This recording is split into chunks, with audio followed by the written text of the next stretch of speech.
Ассаламағалейкум, құрметті игі жақсылар, құрметті достар, кеш жарық баршаларыңызға, Алла тағала өмірлеріңізге берекет, бастарыңызға амандық, дендеріңізге саулық берсін. Менің эфиріме қош келдіңіздер. Так, біз дейтін қазір бір отырғанда, мынау тіке қарап тұрған Инстаграм, амында TikTok парақшамызда отырмыз. Қазір екі парақшамда эфир жүргізіп жатырмын. TikTokта және Instagram парақшада. Бүгін бізде еркін тақырып, біздің негізгі өтетін тақырыбымыз, негізгі тақырып сұрақ-жауап болады, соған қатысты депрессивный расстройство және тревожный расстройство, паническая атакаға байланысты онан шығудың жолдарын, Алла қаласа, бүгін барынша сізге айтатын.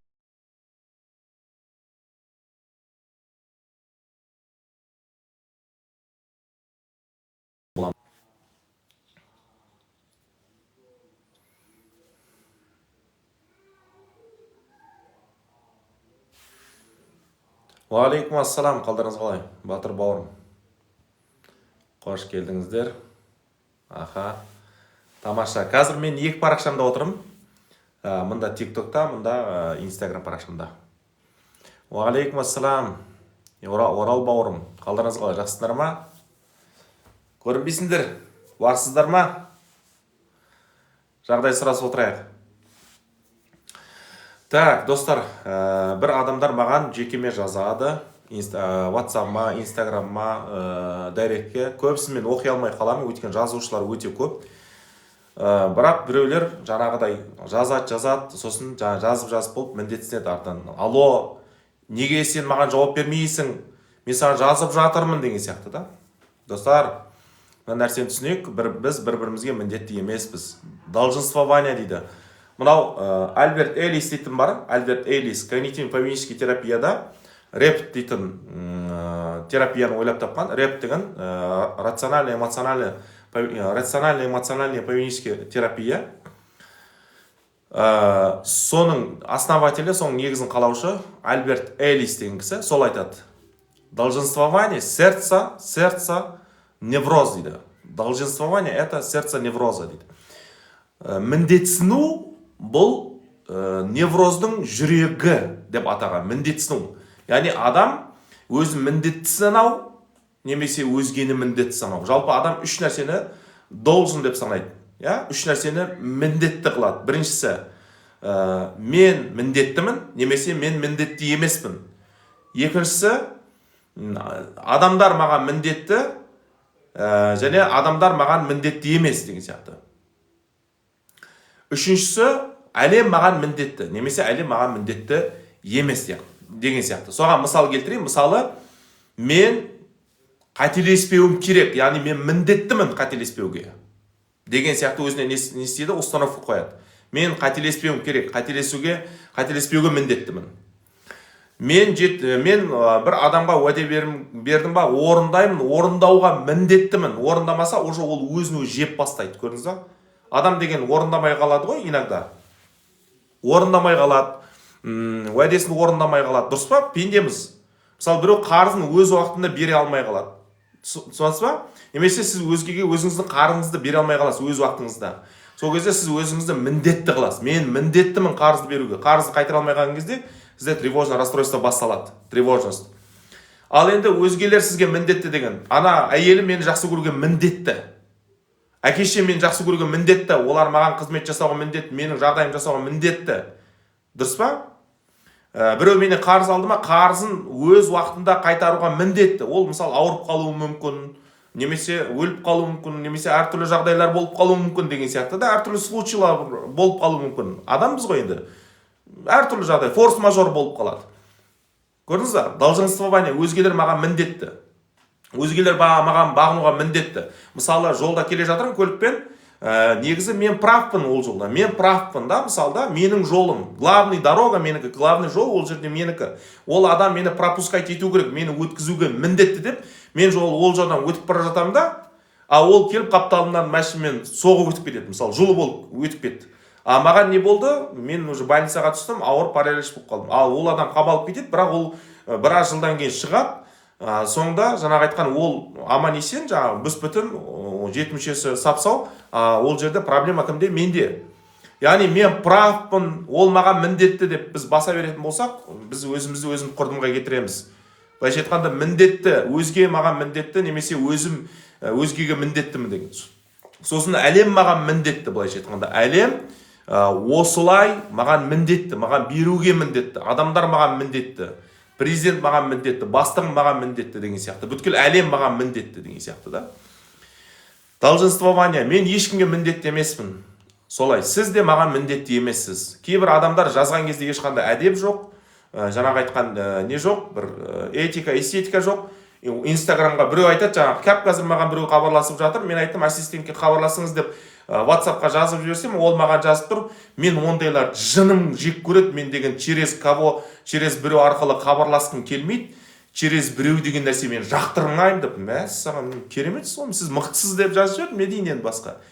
Мен жақтырмаймын, мен тіке сізбен сөйлесем, тағы бірдеңе деген сияқты. Мен сөйлесе алмаймын, ренжімеңіз. Мен қазір қолым босап жатыр адамдардан. Мен сізбен сөйлесе алмаймын. Ассистент өз записке тіркейді, өзінің тәртібі бар, ережесі бар.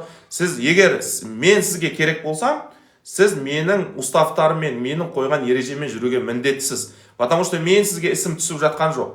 Егер шынымен мені сіз іздеген болсаңыз, сіз мені тыңдауға міндеттісіз. Ал егер мен сізді іздесем, сізге күнім қарап тұрса, онда сізді полностью тыңдап, сізге құлақ асуға, сізге бағынуға мен міндеттімін. Түсініп жатсыз ба? Яғни, сіз маған хабарласып тұрсыз, мен сізге хабарласып тұрған жоқпын. Адам кей кезде кімнің кімге хабарласып тұрғанын, кімнің кімге іс түсіп тұрғанын білмейді.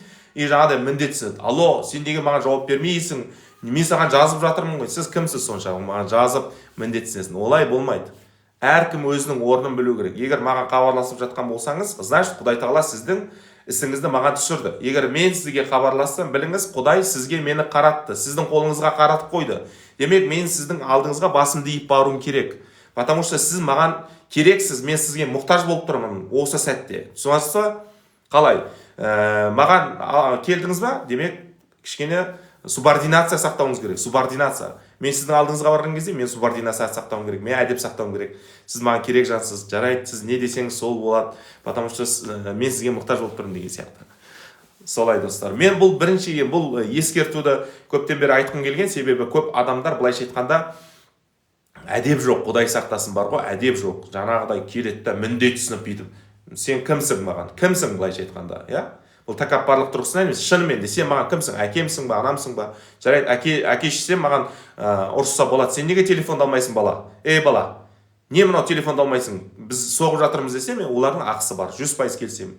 Әйелім ренжісе маған, неге телефонды алмайсың, мен сізге соғып жатырмын деп. Оның ақысы бар деген сияқты да. Вот именно, мысалы, сіз келіп маған ренжисіз. Ақыңыз жоқ. Менің де сізге ренжуге ақым жоқ. Мысалы, сіз телефон алмасаңыз, неге маған жауап бермейсіз? Неге маған жауап қайтармайсыз деген нәрсе, мүлдем мен оған нәрсеге ақым жоқ. Так, сіз де сондай аурумен ауырдыңыз ғой, ол адамды да түсіну керек шығар. Мүлдем түсінуге керек емес. Мүлдем түсіну керек емес. Ол адам түсінуге міндетті емес ешкім. Мысалы, көрдіңіз бе, осы қателік. Сіз психолог ретінде түсінуіңіз керексіз деп ойлаған шығар. Жоқ. Түсінуге ешкімді міндетті емес. Мен психолог болайын, мен исламтанушы болайын, мен маман, мен ешкімді түсінуге міндетті емеспін. Мен сізге айтайын. Мен түсінуге міндетті емеспін. Көрдіңіз бе? Долженствование. Мен ешкімді түсінуге міндетті емеспін. Дәл сол сияқты сіз де мені түсінуге міндетті емессіз. Түсінесіз ба? Әдеп болады. Түннің сағат 12-де жазады WhatsAppқа, ол мен түсінуге міндетті емеспін. Қалай түсінемін? Түсінесіз ба? Бұл өтірік, былайша айтқанда, өтірік бір ақылгөйлікке салынып, өтірік бір ақылдыққа салып, осындай бір нәрсе айту ол дұрыс емес. Түсінесіз ба? Ол жалған намыс дейтін нәрселер болады. Біреулер жалған намысқа беріледі. Менің бір жақын танысым бар. Жақыным былайша айтқанда. Ей, сен оңбаған, сен ақша табуың керек. Өйтуің керек. Мына бала шағаң, әйеліңді бақпайсың айтсам, сен неге маған әйеліңнің көзінше маған ұрсасың, сен менің еркектік намысым бар. Ей, еркектік намысыңды сен бар, жұмыс жасап көрсет. Сен әйеліңнің көзінше өйтіп, ей деме маған. Сосын менің жақын бір бауырым бар. Оған ұрсып айтуыма ақым бар менің негізінде.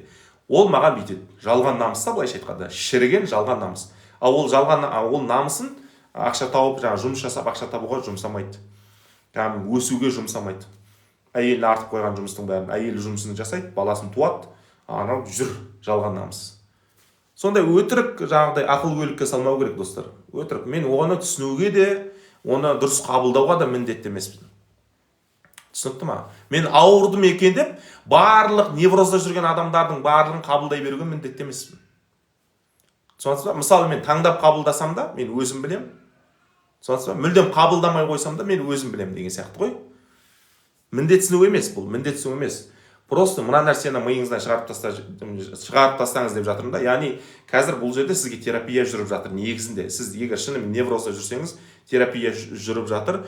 Сіз өзіңізден долженствование дейтін ауруды алып тастаңыз. Мен долженмын. Яғни я не должна, или я должна, или я должен, я не должен деген. Мен міндеттімін, мен міндетті емеспін деген нәрсені да. Түсінесіз ба? Мен мысалы әйеліме көмектесуге міндетті емеспін деген нәрсені алып тастау керек. Немесе мен міндеттімін осы нәрсені, мен жасамасам болмайды, жасауым керек деген сияқты. Бұл негізі невроздың несі? Жүрегі, достар. Сондықтан мен жауап беруге міндетті емес, мен егер жауап бермей жатса, мен қолым босамай жатыр. Телефоннан соға береді, 100 рет соғады. Мысалы, я не могу былайша айтқанда, мен не могу. Шынымен де мен 100 адамға жауап бере алмаймын, потому что мен мына жақта жұмыс жасап жатқан адам бар. Түсінесіз ба? Мен, сіз айтып жатсыз ғой, неге ашу? Мен ашулы емеспін, мен жай ғана түсіндіріп айтып жатырмын, что түйсігіңізге жетсін деп жатырмын. Мен ешкімге ашуланбаймын. Мынандай нәрседе мен бұл сізге түйсігіңізге жету үшін айтып жатырмын, что мен емес, бұл маған қатысты нәрсе емес. Сіз мына нәрсені түсін, установка қойып алыңыз да, сіз ешкімге міндетті емессіз. Сіз вот именно ешкімге міндетті емессіз. Дәл мен сізге міндетті емеспін ғой. Мысалы, сіздің бала шағаңызды бағуға, сіз неврозбен ауырайын деп жатсыз ба, сізге бірдеңе болайын деп жатыр ма, мысалы, немесе неврозбен ауырып жүрсіз ба, сізге обращение бөліп, жаңа сізге көңіл аударуға мен міндетті емеспін. Мысалы, мен ауырып қалсам, маған бірдеңе болып қалса да, Құдай сақтасын, ешкім де ауырмас, сіз де ауырмаңыз, мен де ауырмайын. Егер случайно бірдеңе болып қалса, сіз маған көмектесуге де, маған қарауға да міндетті емессіз. Егер мен біреуге көмектесіп жатсам, өзімнің кеңшілігіммен, Алла разы үшін деп өзім білемін кімге көмектесуді.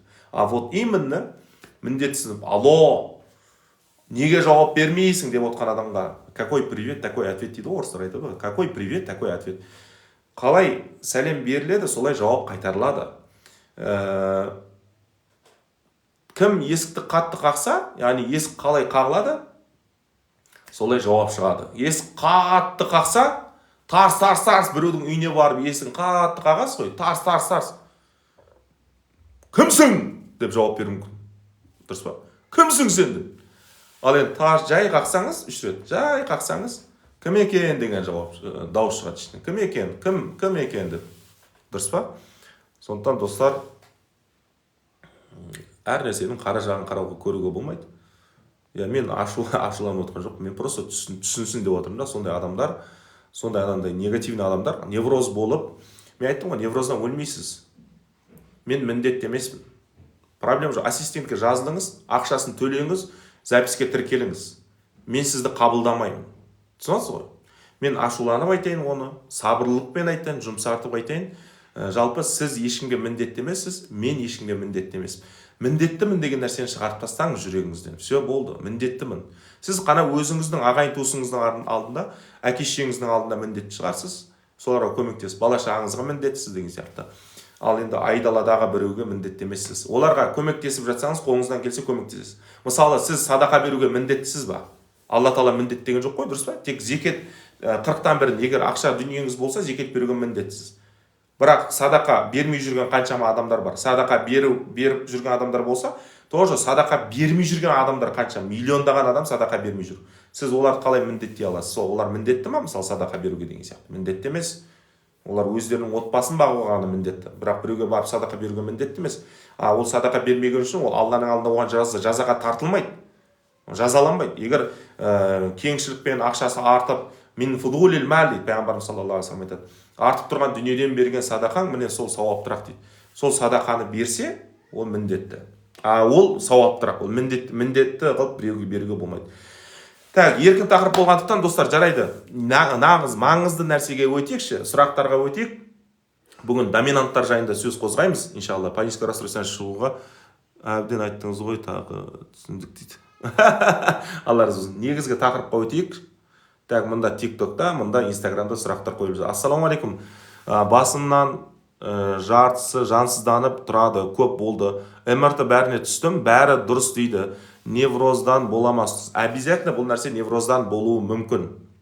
Әбден невроздан болуы мүмкін. Осылай аяқтайықшы. Психотерапевтке барып тексеріліс, айтасыз, ол кісі диагноз қойып береді. Қараңыз, егер МРТ-ңыз таза шығып, невропатолог басыңыздан ештеңе таппаса, бұл неврологический расстройство. Невроздың кезінде бізде дене жансызданып, парестезия болады, тремор болады, дене дірілдейді деген сияқты. Кейде қолым, кейде аяғым жансызданып тұрған сияқты болады. Ол болады, достар, ол болады. Тоже тревожное расстройствоның симптомдары, соматический симптомдар, достар. Қазір 1 минут.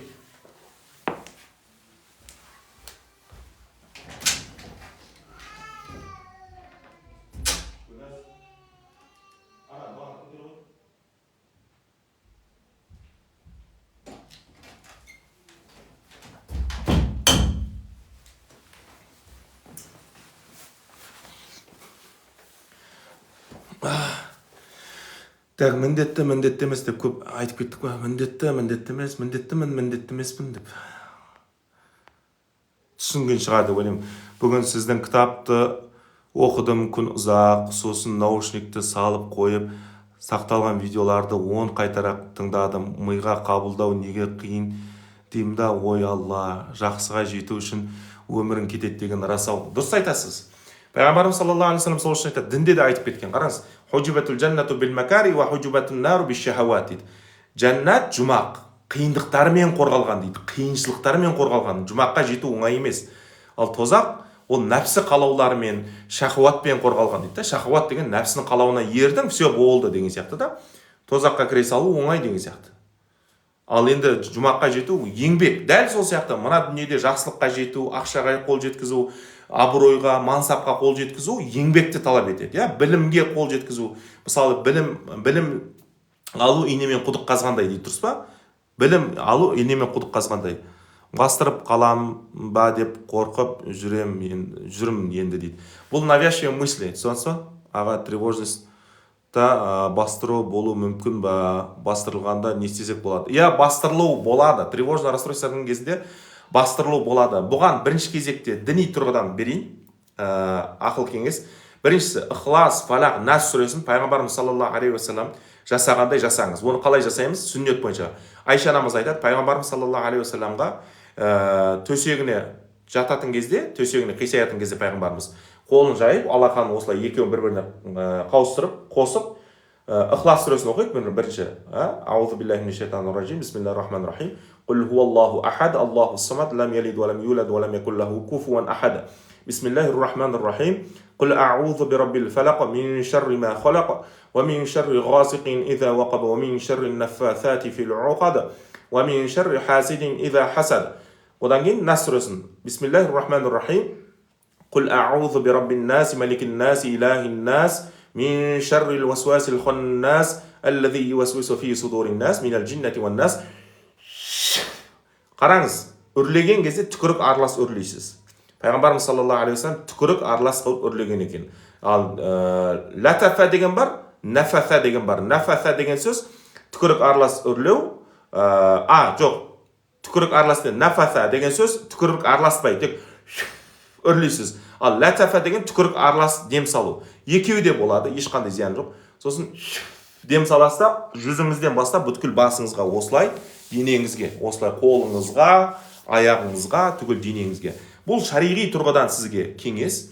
Осылай егер өзіңізге дем салып жататын болсаңыз, және оң жағыңмен қисайып сүннет бойынша ұйықтайтын болсаңыз, жақсы керемет ұйықтайсыз, ұйқыңыз қанады. Ал сіз сонда да жаңағыдай түнде қорқып, ұйықтаған кезде бастырылып қалудан қорқу, немесе ұйықтаған кезде денеңіз сілкіне беру, бұл сіздің бойыңызда не бар? Стресс бар дегенді білдіреді. Стресс. Потому что қараңыз, адам ұйықтаған кезде адамның денесі босайды, релаксацияға түседі. Релаксация дегеніміз босаңсу, дұрыс па? Адамның денесі полностью босайды, напряжение шешіледі ұйықтаған кезде. Ал күні бойы тревожный расстройствода, депрессивный расстройствода, стрессте жүрген адамның бойы напряжениеде болады, напряжение. Яғни спазм болады, мышечный спазм дейді ғой, дене напряжениеде болады да осылай жүреді. Адам өзі бірақ байқамауы мүмкін. Сол кезде не болады? Ұйықтаған кезде, дене босаған кезде, ана дене организм напряжениеге үйреніп алған.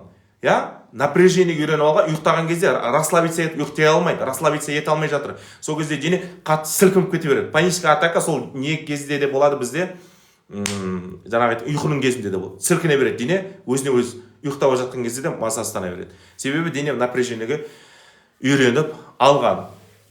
Ал енді ұйықтаған кезде, қараңыз, психологический тұрғыдан айтамын, ұйықтаған кезде жаңағы діни, рухани жаңағы ритуалды жасап болғаннан кейін бір позитивне бір нәрсені ойлап, немесе позитивне бір нәрсе қарап, позитивне бір нәрсе тыңдап, ютубтан болсын, жақсы мотивационный сөздер тыңдап, немесе сізге жігер беретін кейбір адамдар айтады, сіздің видеоңызды көрем, содан кейін ұйықтап қалам деген сияқты да. Кейбір адамдарға менің видео мысалы демеу болады, потому что мен паническое расстройствоны айтып жүрмін, олар менің видеомды қарайды да, ол қорқыныш нәрсе емес екен деп ұйықтаған кезде рахаттанып ұйықтайды деген сияқты да. Немесе басқа бір адамдардың видеосы, мықты знаменитый адамдардың видеолары бар, сіздің көңіліңізге қуаныш ұялататын, сіздің көңіліңізді көтеретін видеоны көріп, қарап ұйықтасаңыз, примерно ол подсознаниеге кіреді да, ұйқыңыз да тыныш болады деген сияқты. Яғни ұйықтайтын кезде барынша уайыммен ұйықтамауға тырысу керек. Сондықтан психологический нагрузка болмау керек. Ұйықтайтын кезде напряжениемен ұйықтамау керек. Барынша біз ұйқыға дейін проблемаларымызды шешіп алып, сонан кейін барып ұйықтауға тырысуымыз керек. Егер шамамыз жетсе, соған қауқарымыз келсе. Алайда шамамыз жетпесе, просто жаңағы рухани діни ритуалды жасаңыз да, болды, Аллаға тәуекел етіңіз, менің ұйқым тыныш болады, Алланың қалауымен, мен Аллаға тапсырдым, все болды, ұйықтаңыз. Түсінікті?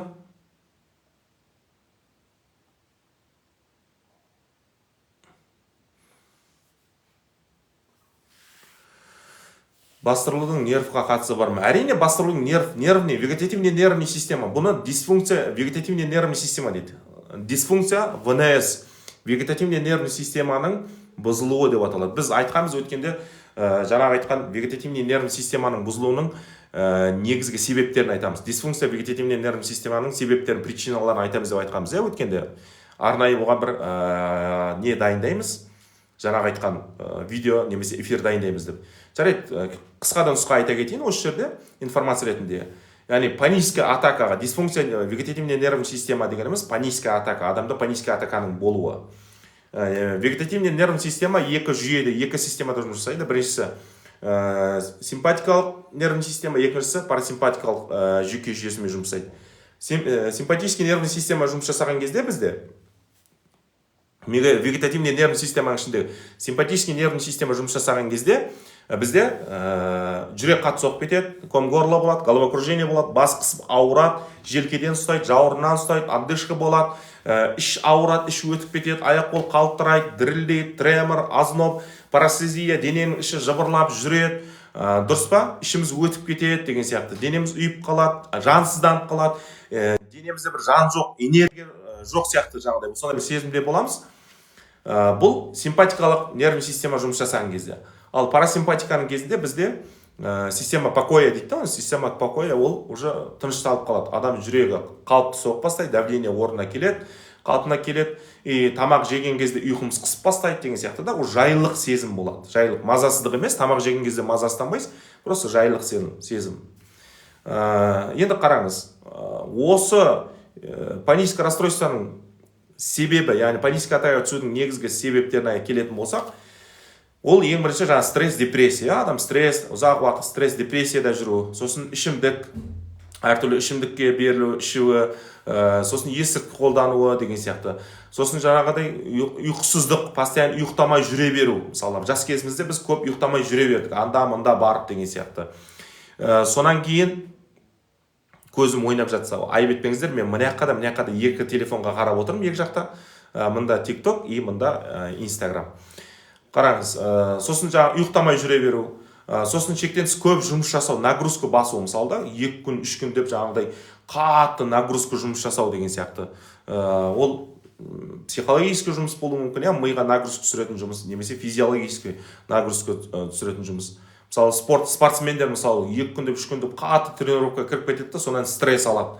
Дұрыс па? Сосын жаңағыдай денсаулықтың бұзылуы, мысалы әркімде әртүрлі медицинский аурудың пайда болуынан да, мысалы біреуде жүрек ауруынан пайда болады, мысалы тревожное расстройство, немесе мына щитовидканың мына гормондардың өзгеруінен, изменение гормон дейді, мына гормондардың өзгеруінен, гормондардың изменениенің болуынан жаңағыдай әртүрлі не болады, тревожностьтар болады, мысалы әртүрлі проблемалар, психический проблемалар болуы мүмкін, мысалы биполярный расстройство, шизофрения да болуы мүмкін, мына гормондардың өзгеруінен деген сияқты. Сосын щитовидкалар тексеру керек обязательно. Мысалы медицинский ауру болса тоже панический атакаға түседі. Түсінесіз ба? Медицинский аурудың себебінен панический атакаға түседі, бірақ панический атаканың себебінен медицинский ауру болмайды. Соны естен шығармаңыздар, достар. Сосын панический атака шизофренияға алып келмейді. Осында естен шығармасаңыз дұрыс болады. Себептер. Жалпы оған қатысты бір тақырып не өтем бұйырса, полностью оның причиналарын. Сосын жаңа когнитивные искажения дейтін нәрселер бар. Мына ойлардың бұрмалануы, соларға қатысты бұйырса сабақтар өтетін боламыз. Сізде сонда бағанағы бұл жазып кеткен нәрсе. Міндеттім үстін деген нәрсе. Дұрыс бір жағынан айтасыз дейді. Хорошо, ассаламалейкум. Уағалейкум ассалам. Қалдарыңыз қалай, сәлеметсіз ба? Алейкум. Мен өзімен жұмыс жасау қиын екенін түсіндім дейді. Иә, адам жеке өзімен жұмыс жасау, өзі жетістікке жетіп кету, ол өте қиын нәрсе. Соның үшін обязательно наставник болған жақсы.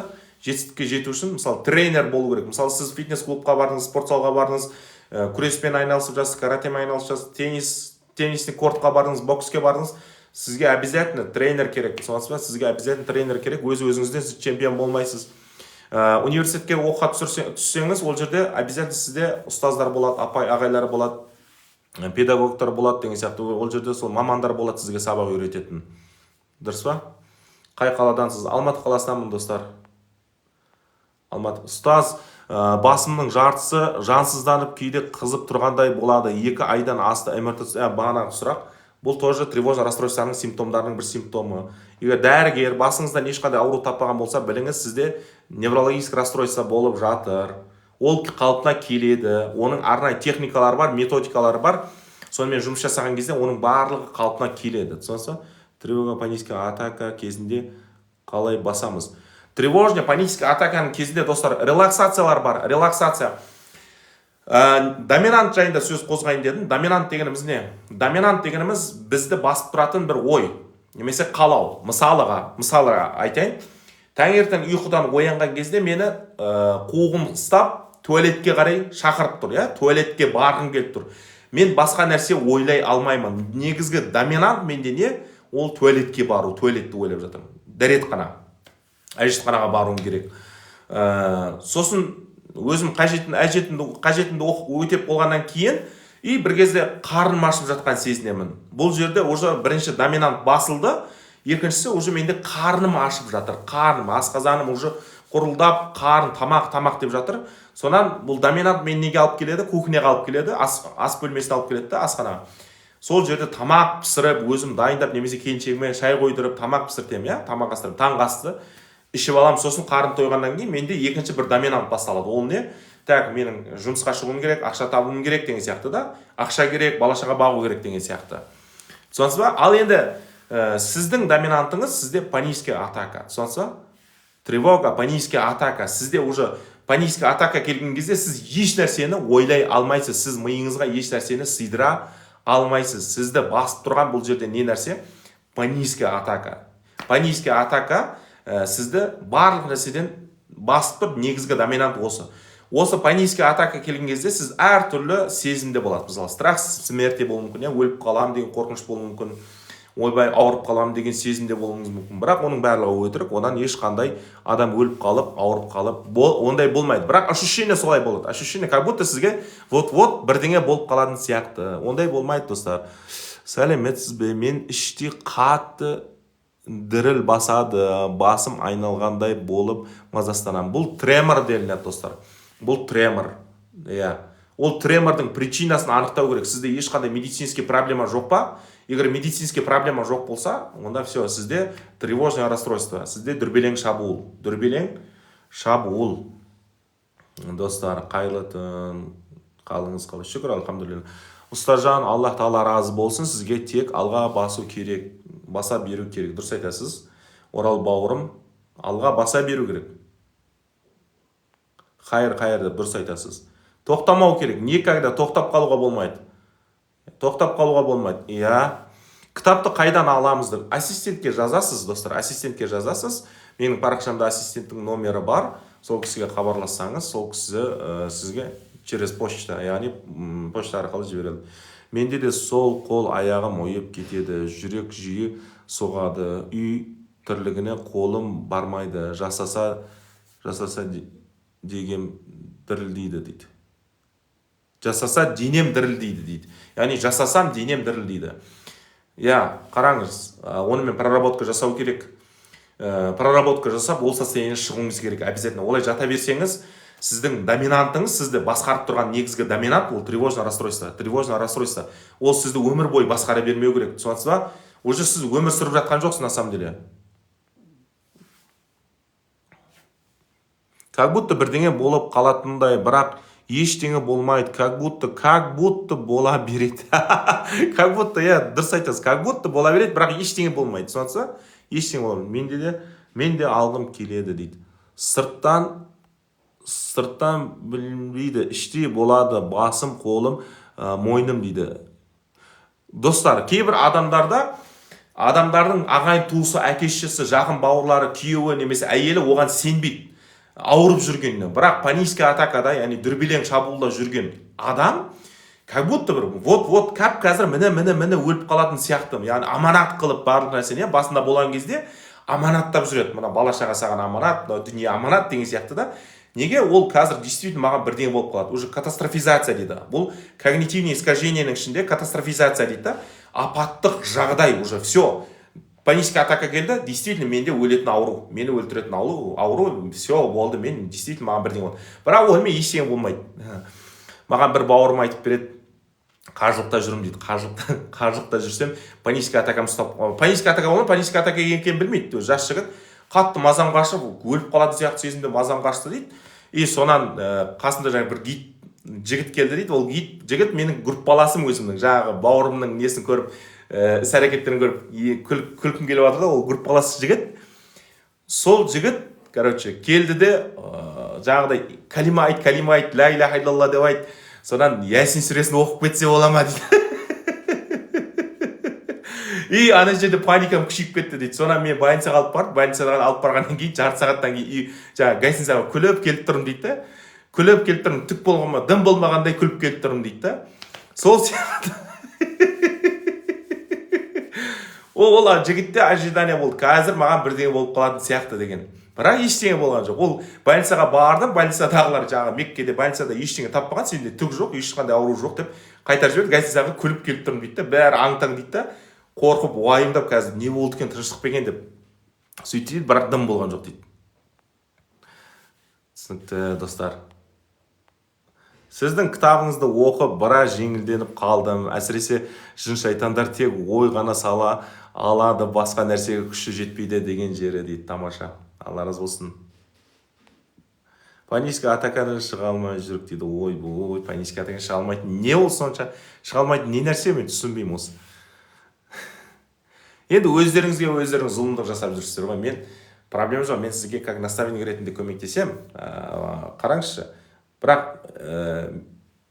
мен көмектесем, бірақ ол состояние бәрі түбінде сіз айнала келгенде сіз шығасыз да. Сіз шығасыз. Егер сіз шын ниетпен мен шығамын, жетістікке жетемін деген сияқты ниетпен келетін болсаңыз, сіз 100% бұл состояниеден шыға аласыз. Мен терлей берем, шылқылдап, қозғалсам жүрек жағым бір сұмдық болып тұрады дейді. Ештеңе болмайды.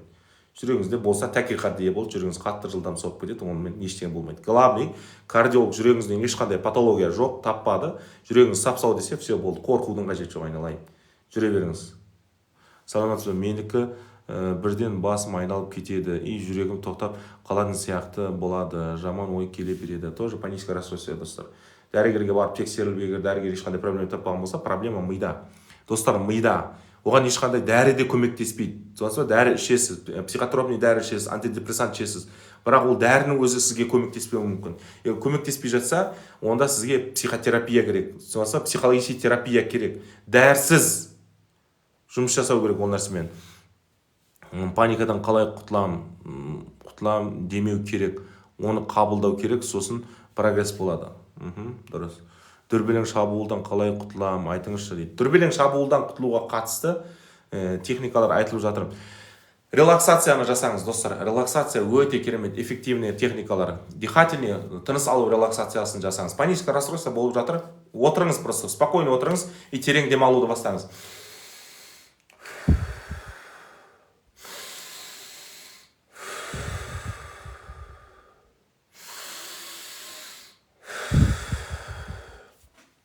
Терең демалған кезде обязательно сізде не болады? Циркуляция болады. Циркуляция болған кезде головокружение болады. Егер сізде головокружение болып жатса, біліңіз, сізде циркуляция жүріп жатыр. Кровообращение болып жатыр. Сонса кровообращение жүріп жатыр. Яғни қан айналым жақсарып жатыр деген сияқты. Қан тамырлар кеңейіп жатыр. Миға кислород барып жатыр деген сөз. Терең демалған кезде обязательно сізде головокружение болады. Головокружение деген сөз бас айналу деген сөз. Уже сізде релаксация, уже босату керек денені. И сол бас айналудан рахаттануыңыз керек. Кайф алуыңыз керек, прям.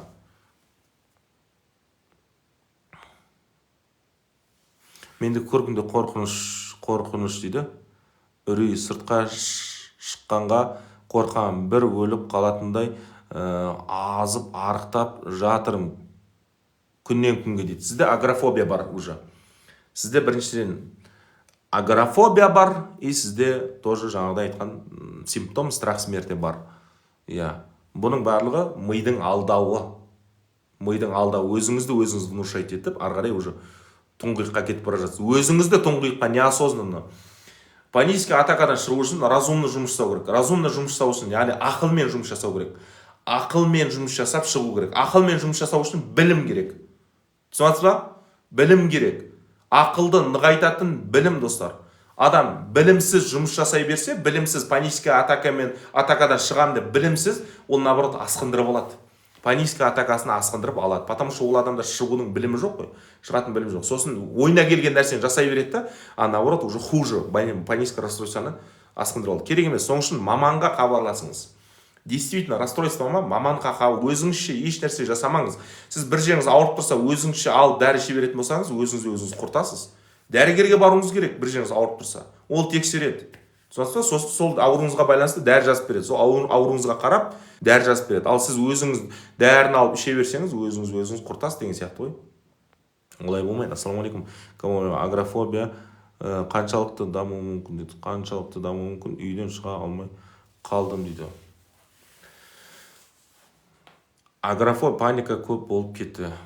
Агорафобия дейтін нәрсе өте қатты жүретін расстройство. Бұл нәрседен шығу үшін аздан қадам жасайсыз. Бірден қадам жасап, өзіңізге нагрузка жасамаңыз, оғанда сізге көмек керек. Сырттан көмек болған жақсы да. Менде сол өліп қалам деген ой сүйек болып қалдым дейді. Конечно, оймен ойлай берсең, тамақ жемей қаласың, уже аппетитің байланып қалады. Ойбай, мен күнде өліп қалам деп ойлай берсең, аппетитің болмайды, уже өмірге желание болмайды. Мысалы, өлетін біреуге сен ертең өлесің деп айтса, ол тамақ жемей, бүгін тамақ жемейді ғой, все, уже бітті ол. Ассалаумағалейкум. Уалейкум ассалам. Қалдарыңыз қалай, жақсыздар ма? Невроздан давление көтеріліп өліп қалатын сияқты боламын. Конечно, ол болады. Точно, дәл менде солай дейді. Тамағымда комок тұрғандай дейді. Алейкум ассалам, амандасып жатқаныңыз.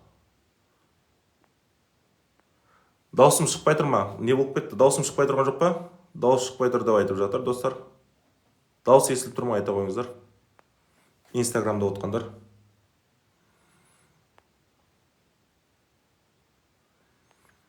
Ұстаз, панический атакадан денедегі витамин жетіспеген болады дейді. D3 қанның ішіндегі белок, омега осыларды ішсек паникадан құтыласың дейді. Ол рас па? Жауап беріңізші.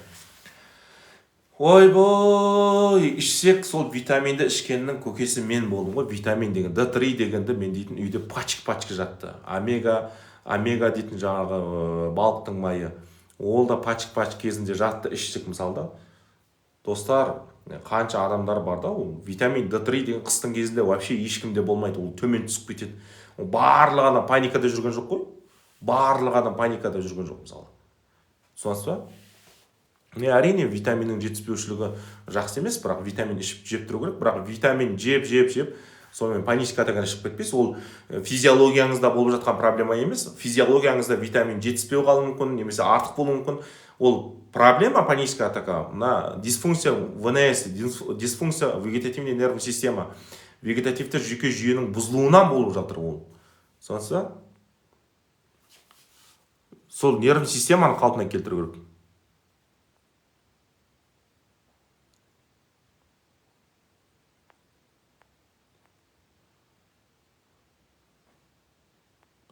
Мен сүрелер оқып жаным қалып жүргенде. Сізге кажется солай, ол кажется сияқты, солай деген сияқты. Жаман ой ойласа, өлім туралы соған дайындалып жүрген сияқты бола ма дейді. Жоқ. Ой, Алла құдіретінен. Мен дәрігерді тоздырдым. Еще врачтар қайталанбайды ғой дейді. Басқа врачтарға баратын болып тұр ғой. Басқа врач диагноз не дейді, айтарау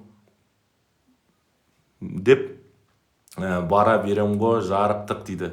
Еще сен саусың десе, қоя ғой, сенің білімің жоқ, оқымағансың дейді. Мен 10 килограмм азып кеттім дейді. Қараңыз достар, мен 2 айдың ішінде 35 килограмм аздым. 10 килограмм деген не ол? 10 килограмм деген не ол? Так, магний іше беруге болады ғой, дейді. Ұйқы жоқ менде, сол үшін мен білмеймін. Достар, мен магний ішіңіз, немесе D3 ішіңіз деп мен вообще ешкімге дәрі кеңес бермеймін, немесе антидепрессант, потому что мен психотерапевт, немесе дәрігер емеспін. Оны дәрігеріңізге барасыз, дәрігеріңізге барып жаздырып алып сөйтіп ішесіз. Мен ешкімге сіз мынандай дәрі ішіңіз, сіз мынандай зат ішіңіз деп айтпаймын. Қалайсыз барым, шүкір, алхамдулилля, жақсы. Жаман ой ойласа, жаңа оқыдық, шығып тұр дауыс дейді. Тамаша, дауыс зор дейді. Керемет, ары қарай. Қорқынышты қалай басуға болады? Қорқыныш, смотря қандай, оның стадиясы қандай қорқыныштың. Достар, қорқыныштың стадиясын бірінші анықтауымыз керек. Қандай деңгейде қорқыныш? Қандай деңгейде тұрсызда қорқыныш?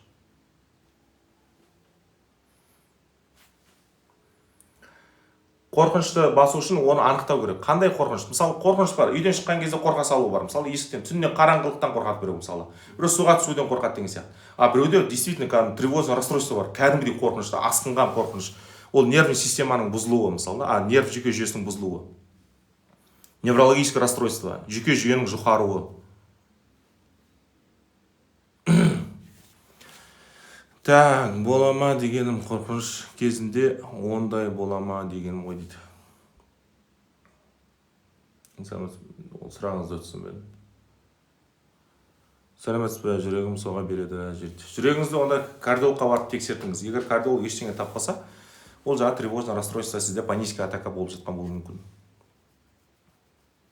Ипохондрия кете ма жоқ? Конечно кетеді, 100% кетеді. Мен ипохондрик болғам, достар. Мен ипохондрик болғам. Вот именно мен өзімнен жаман ауру іздегенмін. Түсінесіз ба? Мен еще жаңағыдай іздегенде де дәрігерлер таппай жатыр. Жаңа бір оқырманым жазды ғой, дәрігерлер таппай жатыр. Менде уже 4 стадия деген сияқты, 4 стадия деген сияқты. Құдай сақтасын, сондай бір ойлар, кәдімгі шайтани ойлар келетін. Алхамдулилля.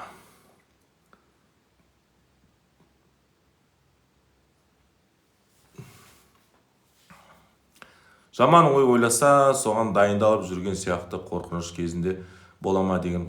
Болады ондай. Жаман нәрсе ойлайсың, соған дайындалып жүрген сияқты сезімде боласың, бірақ оның барлығы ойлар ғой, навязчивые мысли. Тоже солай дейді.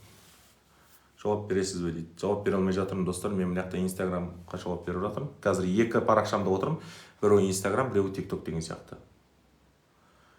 жүрегім не дейді? Көрген түстерінен қорқамын дейді. Көрген түстерінен кім қорқпайды? Түс ол қорқынышты болады ғой. Түс қорқынышты болады, түс деген тәтті түс болады, түс деген жаман түс болады, түс деген жақсы түс болады деген сияқты. Бірақ түс түлкінің боғы дейді да, қазақ айтады. Түс түлкінің боғы. Түске қатты зацикливаться етуге болмайды. Түске қатты беріліп кіріп кетудің қажеті жоқ. Оның барлығы өтірік, жалған. Қай жағына қараймын? Былай қараймын ба, былай қараймын ба? Білмей қалдым екі ортада. Ой алла, қайсысын оқырымды білмей қалдым.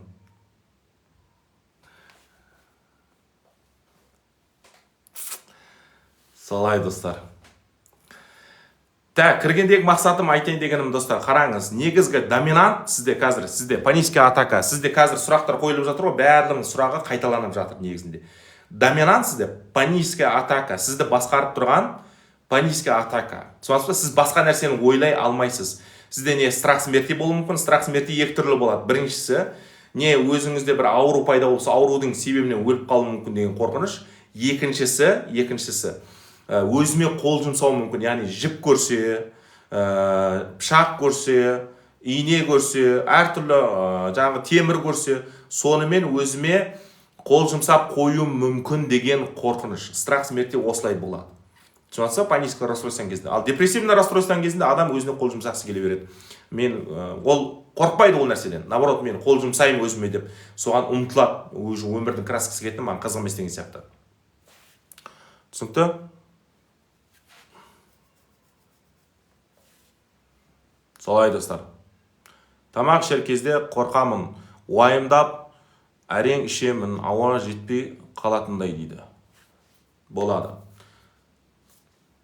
Потому что тамақ ішіп жатқан кезде сізде панический расстройство болған болуы мүмкін, сонымен уже сізде ассоциация қалыптасқан, ассоциация. Уже подкрепление дейді ғой, сол тамақ ішетін кезде сізде панический атака ұстаған болса, келесіде тамақ ішуге қорқып тұрасыз. Алақан табан терлей береді, спокойный состояниеде дейді. Жыннан деп жатады, алақан табан терлейді панический атакан кезде, ол терлеу болады. Ол да тоже нервный системадан. Жыннан деп жатады ғой, қорқыныш, үрей болып жүрсе адамда өтірік нәрсе. Жын шайтан адамды қорқыта алмайды. Ол тек қана уәсуәс салады, болды. Ары қарай оған қорықпауды адам өзі таңдайды. Жын шайтан ештеңе дей алмайды. Кеше біреу маған бір видео жіберген, егер сіздің диагноз таба алмай жатса, дәрі көмектеспей жатса, ауруыңыз басылмай жатса, ол біліңіз жыннан деп адамға утверждение беріп жатыр. Оған ешқандай дәлел жоқ, хадис жоқ дінімізде. Утверждение беруге ешкімнің ақысы жоқ, оның барлығы бекер әңгіме. Ешқандай дәлел дәйексіз жыннан сондай деп. Ешқайсысы сол жыннан деп ешқайсы жазылып шығып жатқан жоқ. Потому что бар Құран оқып дем салған кезде жақсы болады, потому что сенді ғой ол жақсы болам деп. Сенді. Бірақ кейін артынан қайтадан панический атакасы ұстайды. Неге? Қайтадан жын кіріп алды ма ішіне? Дұрыс емес ол. Ол дұрыс емес. Адамның ішіне жын кіре берді, ол адам бір құдайға да ренжуі мүмкін да, неге маған жынды кіргізіп жатсың деп та. Неге деп та. Көрдіңіз ба? Бұл деген сөз, яғни адам, мен мысалы маған бір адам келсе, мен де айта салам оңайда, мысалы жыннан, мен сенің жынын шығарып беремін, потому что мен кезінде шығарумен айналысқанмын, жын шығарумен айналысқанмын, мен сенің жынын шығарып беремін, 500 мың теңге бересің, болды. Бір оқимын да, болды, все, жының кетті деймін да, ол да кішкене Құран оқып дем салғанда жақсы болып қалған сияқты болады. Мен оны внушение қиямын миына, сенде болды, все, жын шықты деп та, ол кетеді, жақсы болып та, 500 мың теңгесін алып қаламын. Өте керемет, жеңіл мен үшін, өте оңай да, мысалы Құранды сатып, дем салып, Құранды ақшаға айырбастап, міне, осылай сату оңай маған. Бірақ мен ол мына жеріме келмейді ол. Алла сақтасын, ақыретте олсын мен жауап беруім керек, дұрыс па? Бұл біріншіден, бұл бірінші қателік та негізінде. Отырып алып Құранмен дем салып, мен шығарып салып, оңай ақша табуға болады. Екінші мәселе, бұл жерде адамның жын бар деп айту, адамның қолынан жауапкершілікті алу. Сонсыз ба? Яғни сіз келесіде ойлайсыз, менде бір проблема болса, ол адамдар бүйтіп фук етіп алып тастайды. Мысалы, менде ауру болса, дәрігер барады да фук етіп алып тастайды. Егер менде жын болса, молда барады да фук етіп алып тастайды. Бұл адамның қолынан ответственності, жауапкершілікті жұлып алу деген сөз. Сонсыз ба? Онда сізге жында зиян бере алады, әртүрлі көзге көрінбейтін нәрселер зиян беріп, онда сіз вообще жауапкершілікті алмай ақ қойыңыз. Мысалы, сіз мысалы қазір жауапкершілікті мойныңызға алмай, жын сізді басқарсын, сіз қолға ілген нәрсені жасаңыз, ойыңызға не келеді жасаңыз, сосын айтыңыз, мені жын жасатты деп. рахат қой деймін да. Жын кіріп алып сізді жасата беретін болса, жын кіріп алып сіздің әр жеріңізді ауырта беретін болса, ол бекер әңгіме, оның барлығы бекер. Мен айтамын ғой, миллион жын шайтан келсін, мен ол нәрседен қорықпаймын. Түсінсіз? Просто оның сіздің мына жерде самовнушениеңіз, внушать етіп жатсыз. Еш бәле қыла алмайды. Жын шайтандар ешқандай сізді ауырта алмайды да. Тек оның міндеті уәсуәс салу. Все болды. Құранда айтты, Алла Тағала инна кайда шайтана кана даифа. Шайтанның айласы өте әлсіз. Жын шайтан ештеңе қыла алмайды. Мен не үшін қорықпаймын жын шайтаннан? Бұрын мен панический атакамен жүрген кезде мен жын шайтанның атын айтуға қорқатымын. Мен соларды айтсам, как будто олар тағы да кіріп алып, ішіме кіріп алып отырып алатын сияқты да. Миллион жын парасын келсін, миллион жынолог, жын шығаратындарың келсін, миллион жын келсін. Мен альхамдулилля деп айтайын. Маған индаллаху маана, Алла бізбен жеткілікті. Алла бізбен бірге, все болды. Жын кірет дегендер қудырып жүрген біреулер былайша айтқан. Жын кірет дегенде мен ғалымдар кірет деген адамдар бар, мен оларды құрметтеймін. Жарайды, кірет деп түсінейік. Бірақ жын шығарып жүргендер бар ғой, жын шығарып ана, который олар жын болуы мүмкін деп те айтпайды. Жын болуы мүмкін деп айтатындарға мен жақсы, дұрыс, оң көзқарастан. Бірақ жын бар ішінде отыр деп утверждение бер, подтверждать ет. Жын отыр сен ішінде, осында 2 жын отыр, 4-3 жын отыр. Үлкен жындар, біреу ұрғашы жын, сенді күнде періп жүр деп та, мысалы. Әйел адамға барса, сен ішіңе әдемі әйелдер барса, жын шығаратындар. Сен ішінде жаңағыдай үлкен ер жын отыр, сені күнде періп жүр деп айтатындар да бар екен, мысалы. Керемет қой, мысалы. Енді ана әйел содан қорқып қалады да, болды, все, уже қуат ана әйелдің өзіне өзі. Жынды емес әйелді жынды қылады. Мысалы да, действительно, жынды емес әйелді жынды қылып, ойбай, менде жын бар деп қуып жүр да, мысалы да. Внушать етіп. Ол мысалы жын шығаратын адамға бармай тұрып, сап-сау еді, просто тек ауырып, әр жер мазастанып сөйтіп жүреді. Ол жын шығаратын адамға барды да не істеді? Сен ішінде ер жын отыр, сенің жаңағыдай болды, все, күнде жаңағы күйеуіңнің қасында жатқан кезде жаңағыдай сені сөйтіп кетеді, зорлап кетеді, сені өйтіп кетеді, бүйтіп кетеді, короче. Деп қудырған ғой, короче, жын шығаратын. Маған айтады, мен айттым, оттапты дедім. Мышлениесі кішкене өзгерді, содан кейін барып түсінді. Көрдіңіз ба? Бұл уже ішіңде жын бар деп мен сізге айтуым, сізден жауапкершілікті алып қойып жатырмын. Ешқандай жын сіздің ішіңізде жын жоқ. Ол сіз өзіңіз, просто ойлар сіздің ішіңізде. Окей. Жын шайтан нәпсіге ой салды, ол нәпсіңізде тұрып жатыр мына жерде. Нәпсіңізден туындап жатқан ойлар. Ешқандай жын шайтан сізге зиян бере алмайды. Қорықпаңыз, все болды. Қазақ айтады ғой, ана қазір көлеңкесінен қорқатын деңгейге жеттік. Әр түрлі нәрсе. Мысалы, мен сізге бір мысал айтайын. Не үшін біз қазір жын бар деп сеніп, содан жын іздейміз? Мысалы, қазір пепси ішуге адамдар уже желание жоқ. Пепси ішуге. Неге? Білесіз ба? Пепси. Мен историясыме сондай не қойғамын. Пепсиге қатысы бір прикол қойғамын. Потому что Есентай молдың жағында адам жас балдар пепси, жарты литрлік пепси ұстап, қолына ұстап жүреді екен. Жаңағы андай кетіп қалған милар шайылып кеткен балдарда. Еркек пен еркек жасайтын, құдай сақтасын, сондай балдар пепси ұстап жүреді. Енді біз пепси ішкіміз келмейді. Бізде ассоциация қалыптасты. Ассоциация деген не? Біз анау жағы бұзылған балдар бар ғой, еркек пен еркек, который астағфирулла. Сонлармен ассоциация жасадық. Енді біз келесіде пепси ішкіміз келмейді. Пепси ішсек, как будто өзімізді голубоймыз деп ойлаймыз. Түсінесіз ба? Түсінесіз ғой? Ал сіздің миыңызға внушение құйды, сіздің мына жеріңізді ауыртатын жын шайтан деп едіңіз, енді сіздің бір жеріңіз ауырса, жын шайтан деп ойлай бересіз. Все, автоматически мысли солар келеді. Мысалы, жаңағы айтқан ЛГБТ-ның жалауын, туын көрдіңіз бе? ЛГБТ-ның флагтарын көрсеңіз, әр түрлі түсі, радуганың түсін алып алған. Радуганың, кемпірқосақтың түсін, яғни қызыл, жасыл, көк. Оны неге олар алып алды? Не үшін олардікі болу керек ол цвет? Ол біздікі, ол мысалы да, ол барлық әлемнің цветі ғой ол. Неге вот именно ЛГБТ сол цветті алды, білесіздер ма? Потому что біздің сознаниеде ассоциация қалыптасу керек. Уже сол флагты көрген кезде бізде раздражение болу керек. Бізде уже невроз дейді ғой мынау. Бізде уже когниция пайда болу керек. Когниция қандай? Автоматически андай нервный срыв болу керек. Бізде депрессия, стресс болу керек, что ана флагты көрген кезде, уже ол ЛГБТ деп жаңағыда ашуланып тұруымыз керек. Соңғысы ба, оның барлығы біздің миымызда ассоциация қалыптасып жатыр. Ол флагтың ешқандай ЛГБТ-ға қатысы жоқ, ол ЛГБТ-ның өзінің жеке мүлкі емес ол. Мысалда мүлкі емес, жеке мүлкі емес. Мысалы, біздің Қазақстанның туын қарайтын болсақ, шетелге барып Қазақстанның туын көрсетсек, адамдардың миында ассоциация қалыптасады. Адамдар автоматически ойлайды, біздің флагты көріп Қазақстан дейді. яғни біз оған Қазақстан деп жазып қойған жоқпыз флагтың астына, тудың астына.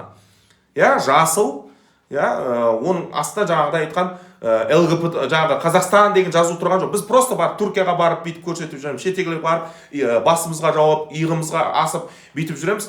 Адамдар сразу біледі мына Қазақстанның адамы деп та. Потому что адамдардың миында ассоциация қалыптасқан, біздің ту мен Қазақстан деген мемлекет екеуі ассоциация болады да, сонымен бізді сол ту арқылы ажыратады.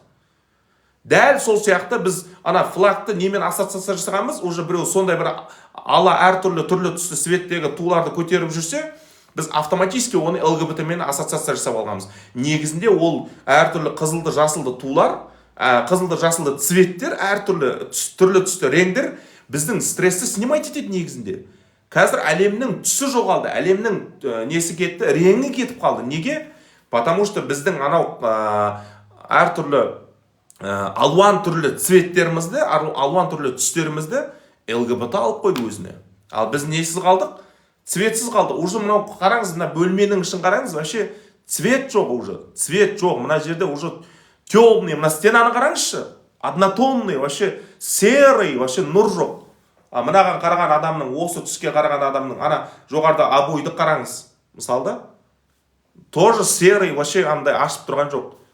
Пердені қарасаңыз тоже жаңағыдай минимализм, ешқандай қызылды, жасылды ондай емес. Потому что неге қызыл жасыл қолданса, как будто. Кішкентай балалар ана ойыншығы бар ғой, ана стресс снимать етеді деп, ана бар бүйтіп басып балалардың ойыншығы. Кейбір имамдар соны бүйтіп пышақпен кесіп те шықты, мынау ЛГБТ-ның ойыншығы деп жаңағы пышақ көрсетіп жаңағы халыққа мысалда. Ол да камераның алдында ол балаларды шошытып деген сияқты, оны кесіп. Мысалы, неге? Потому что біз сол жаңағы қызылды, жасылды әртүрлі цветті біз ассоциация жасап алдық сол нәрсемен. Көрдіңіз ба? Дәл сол сияқты біз бір жеріміз ауырса, енді оны жынмен ассоциация жасап отырмыз. Жын деген адамға ешқандай зиян бере алмайды. Егер сіз зиян береді деп сенсеңіз, сіз дұрыс айтасыз. Егер сіз зиян бермейді деп сенсеңіз, сіз онда да дұрыс айтасыз. Сіз қалай сенесіз, солай болады. Все болды. Сондықтан Алла сіздің сеніміңізге жараса береді. Иннамал аъмалу бинният, амалдар ниетке байланысты. Сіз қалай ойлайсыз, солай болады. Ниетіңіз қалай, амалыңыз солай болады. Сондықтан мен жазыламын, Алланың қалауымен жақсы жаққа жетемін, жетістікке жетемін дей берсеңіз, Алла жолыңызды аша береді, жетістікке жеткізе береді деген сияқты. Алла Тағала инни айлазани абди, құлым мен жайлы қалай ойласам, мен сондаймын дейді. Сондықтан просто өзімізді құрдымға жіберетін да, өзімізді көтеретін да өзіміз, достар. Достар, солай лайк басып қолдап отырайық, сонша айтып жатырмыз, әңгіме айтып жатырмыз, пайдамыз тиіп жатыр деп ойлаймын. Лайк басып, достарыңызбен бөлісіп, сөйтіп отырсаңыздар болады.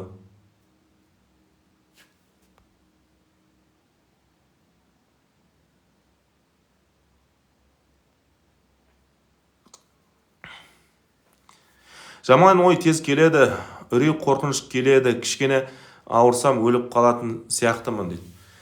Я, ол страх смерти дейтін сізде тревожность бар. Кішкене ауырсаңыз өліп қалатын сияқты сезімде болсаңыз, сізде психический расстройство бар. Кішкене ауырғанға адам өліп қала бермейді. Қазақ айтады, ауырып тұрдың, аунап тұрдың дейді. Қазақ ондай нәрсеге жеңіл қараған. 40 жыл қырғында ажалды өледі деген, ондай нәрсеге жеңіл қараған. Миыңыздан жаман ойды шығарыңыз деп жатыр. Сонсыз ба? Жақсы сөз жарымыз сөйлегенде жақсы сөйлеңіздер деп жатыр. Жақсы сөз жан ағызығы дейді. Жақсы сөз жан семіртеді дейді. Кішкене ойыңызды түзетіңіз деп жатыр. Я, мысалы қазақтың психологиясын ашсаңыз, бізге батыстың психологиясы керек емес негізінде. Қазақтың былайша айтқанда даналығын қарасаңыз, қандай керемет нәрселер айтып кеткен ғой. Шынымен сіз салт дәстүрді білетін болсаңыз, сіз не тревожный расстройствоға түспейсіз, не депрессияға да түспейсіз. Спокойный өмір сүруді үйренесіз. Біз былайша айтқанда өзіміздің салт дәстүрімізді, жүріс-тұрысымызды білмей қалдық қой, аңғармай қалдық. Біз батысқа еліктеп, әртүрлі әлеуметтік желіге кіріп, біреудің өміріне қызығып, біз қолда бар алтынның қадірін білмей жатқан жанбыз ғой. Біз өзгелердің өміріне қараймыз, ол өсіп жатыр, дамып жатыр, ал менде регресс, менде даму жоқ, мен кері кету, тоқырау, құлдырау, ал анау кетіп жатыр, өсіп жатыр деген нәрселер тоже бізді тревожностьқа әкеліп соғып жатыр. Сон жатса? Кеш жарық эпилепсиядан жазасыз ба? Жоқ, эпилепсияны мойныма алмаймын, бірақ онымен жұмыс жасаймын параллельно, дәрігермен бірге. Дәрігерге тоже қаралу керек, и менімен тоже проработка жасаса, Алланың қалауымен жазылуы мүмкін, иншалла. Бірақ мен жазамын деп айтпаймын, оны жазатын бір Алла. Шифа Алладан. Шифа менің қолымда емес, достар. Мен жай ғана жұмыс жасаймын, болған шығуына көмектесемін. Шифа менің қолымда емес, соны түсініңіздер. Көп адам ойлап қалуы мүмкін, осы кісі емдейді деп. Жоқ, мен емдемеймін, дәрігер емдемейді, психолог емдемейді, сонсыз ба имам емдемейді деген сияқты. Ешкімді емдемейді. Шифа Алладан. Просто біз себебін жасаймыз. Болғаны ортада себепші ретінде жұмыс жасаймыз. Сізді сендіре алсақ, сол шифаның қонатында, сізге шифаның келетініне сізді сендіре алсақ, Алланың қалауымен шифа қонады. Өйткені пайғамбарымыз саллаллаху алейхи вассалам айтады, Алла тағала қандай да бір ауруды түсірмесін, оның емін де шифасын да қосып түсірген дейді. Сондықтан шифа Алладан, любой аурудың шифасы бар, егер сіз сенетін болсаңыз, Алла шифасын береді деп. Ал мен, как психолог немесе исламтанушы рухани ұстаз ретінде,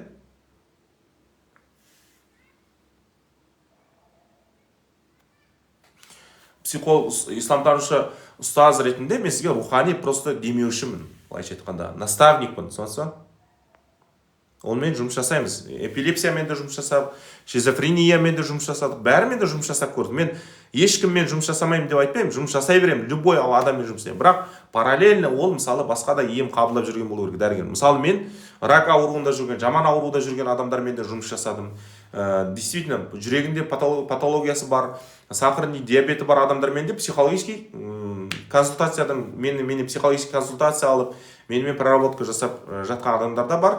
И осы кезге дейін болды қаншама адам. Потому что оларға да психологический поддержка керек. Оларға обязательно психолог керек. Себебі любой адам өзінің жаман аурумен ауырып жатқан естіген кезде автоматически неге түседі? Апатияға түсіп кетеді, уайымға түсіп кетеді, сары уайымға салынады. Все болды, мен жазылмаймын, үміт үзіліп бастайды. А оны үмітсіздікке түсірмеу керек. Оған наоборот үміт сыйлау керек деген сияқты.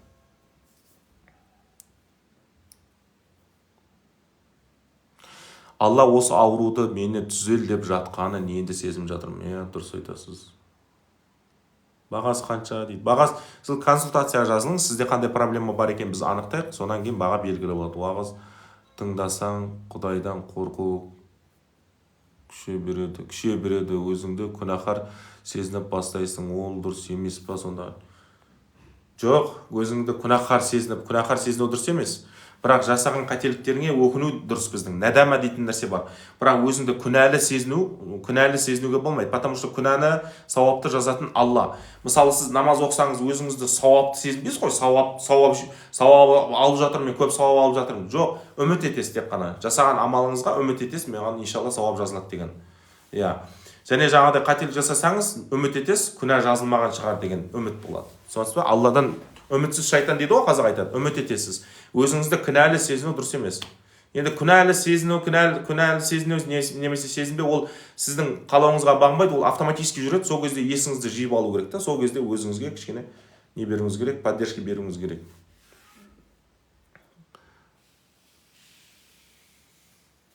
Адамыңа сене алмасаң не істеу керек? Болашағымды бірге елестете алмаймын.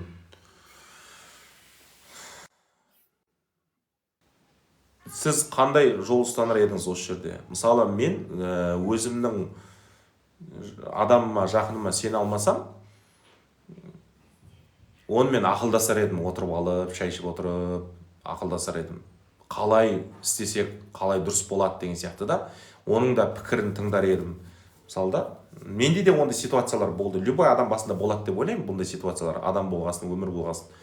Мен өзімнің жұбайыммен отырып, осы мәселе сөйлесіп, сырласып, и сонан көзім жеткіздім, ары қарай өмір жалғастыру керек деген сияқты. Болашақтың болып болмауы адамның өзіне байланысты. Болашағыңыздың болып болмауы сізге байланысты, сіздің қасыңыздағы адамыңызға емес негізі. Сондықтан сіздің адамыңызға емес, болашағыңыздың ашылып ашылмауы, болашағыңыз жарқын болып жарқын болмауы, ол тікелей сізге байланысты. Сіз егер Алланың қалауымен болашағым жақсы болады, мен алға ұмтыламын, жетістікке жетемін деген ниет қойсаңыз, иншалла сіз ниетіңізге жете бересіз.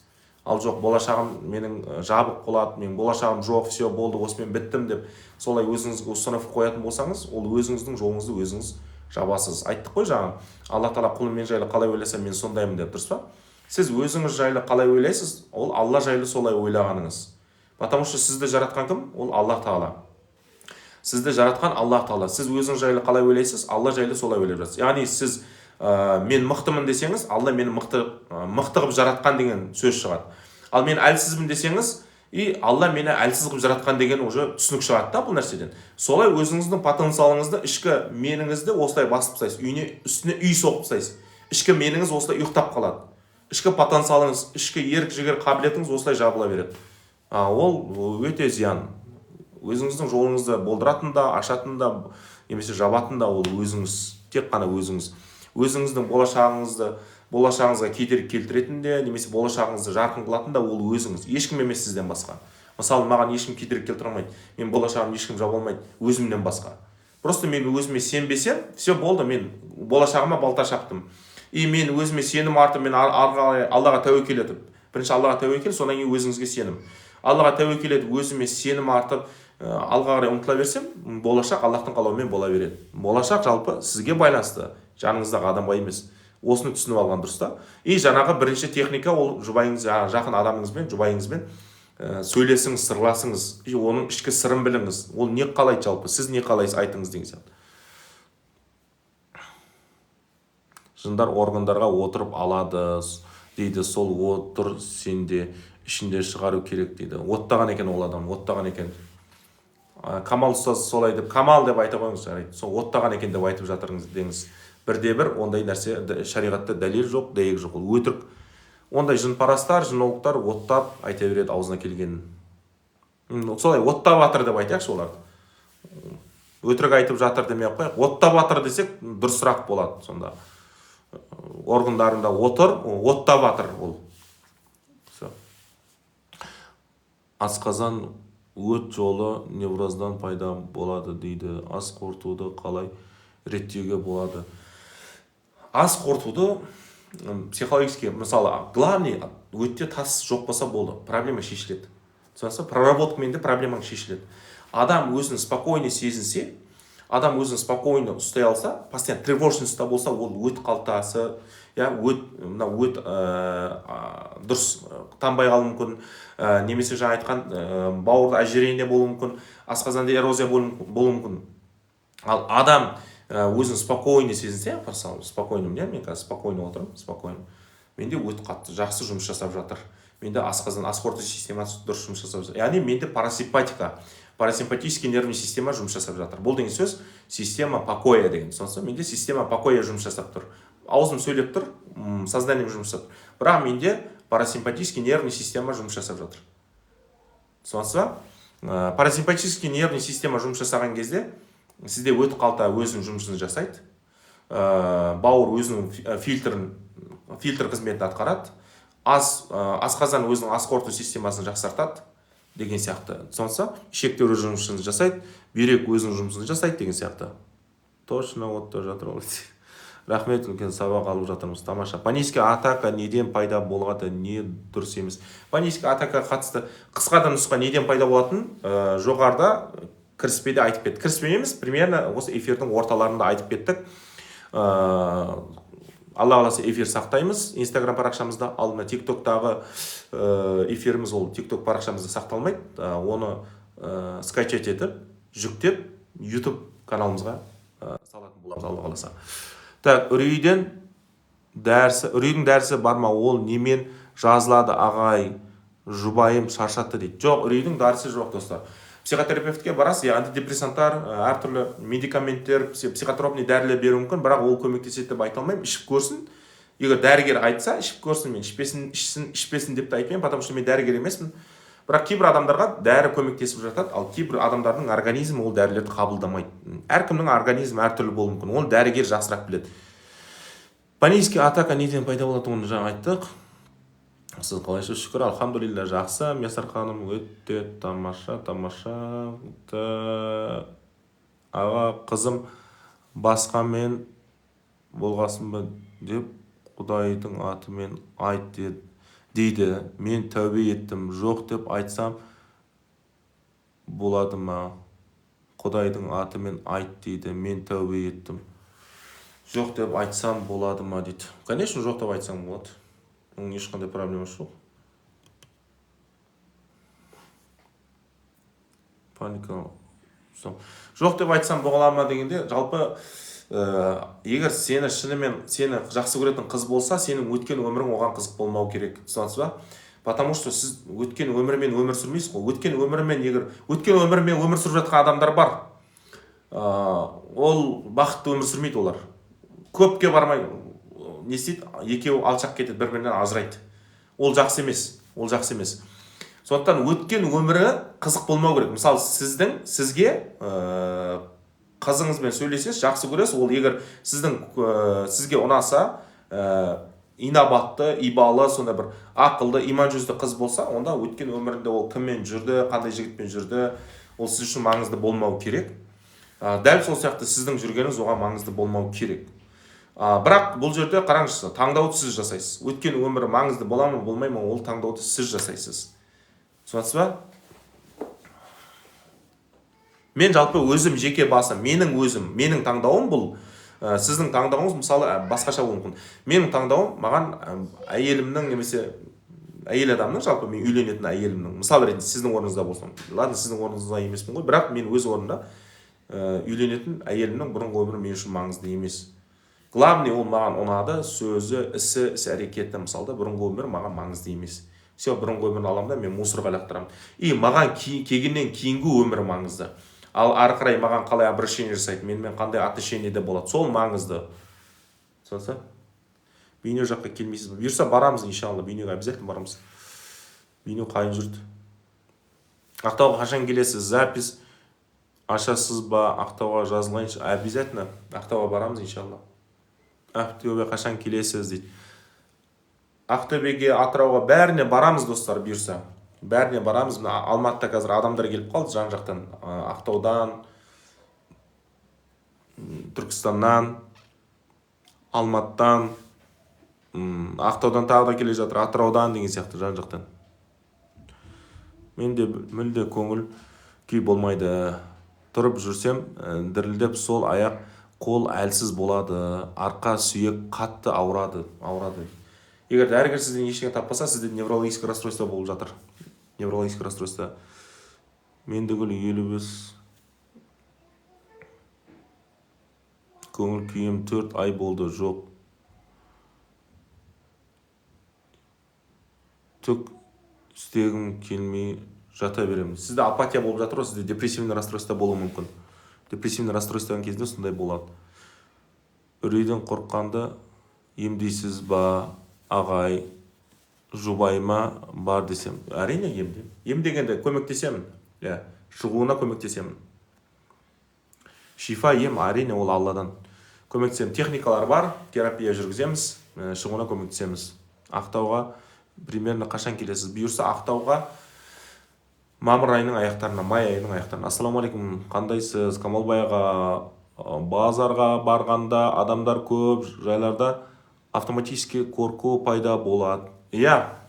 Автоматически қорқу пайда болады. Сізде базарға барған кезде панический атака болады. Сол базардан қолдан келсе қашып кетпеуге тырысыңыз. Сол жерде су ішіңіз, дыхательный упражнение жасаңыз, отырып тұрыңыз, кішкене ойыңызды бөліңіз. Ал ол жерден қашып кетсеңіз, сізде уже подкрепление болады. Қандай подкрепление болады? Жаңағы айтқан, все болды, опасность деген сияқты да? Опасность деген сияқты. Мұна подарок лақтырып жатқан жандарға Алла разы болсын, Алланың нұры жаусын, Алла сауапқа жазсын. Так, тиктокты достар өшірем, тиктокты өшірейін. Сыйлықтар жіберіп жатыр. Тиктоктан сыйлықтар, гүлдер жіберіп жатыр, гүлдер. Гүлдер жіберіп жатыр, тиктоктан гүлдер. Алла разы болсын. Так, Нұрс дейді. Машалла. Керемет. Тиктоктан шығам ба деген кезде мынаяқтан сыйлықтар келіп қалды. Машалла. Тиктоктың бір жақсы жері Нұрс. Алла разы болсын. Так, тиктокта эфирімізді біз бұйырса неге сақтаймыз? Машалла. Алла разы болсын, достар. Рахмет сіздерге қолдағандарың үшін. Аяқ бауыз ауырып жүреді. Аржамында дейді. Сыйлықтар жіберіп жатқан жандарға, қолдау білдіріп жатқан жандарға Алла разы болсын. Алла өмірлеріңізге берекет берсін. Машалла. Керемет. Алла өмірлеріңізді зияда қылсын. Алла өмірлеріңізді ұзақ қылсын. Тамаша. Қолдау білдіргеніңіз үшін. Керемет. Ассаламалейкум. Жынның шығуына көмектесесің ба дейді. Мен оқысам жын кіріп кететін шығар іштеріңізге. Мен оқысам жындарды кіргізіп жіберетін шығар сендерге. Қой, маған жын шығаруға келмей-ақ қойыңыздар. Сендер андай сендер күле беретін қылып жүремін ғой мағандай. Күле беретін жынды қыламын ғой сіздер. Маған келген адамдар тек күле береді болған. Сондай. Достар, Алла разы болсын. Машалла, мына TikTok-тан біраз қолдау көрсетті жаңа жігіттер. Керемет. Гүл лақтырып, гүл тастап деген сияқты. Роза гүлдер сыйлап, қуанып қалады екенсің кәдімгідей. Молодец. Еңбегіңді бағалап жатса. Керемет, керемет. Алла разы болсын. Діни біліміңіз бар ма дейді. Діни білім, қазір мен сізге көрсетейін.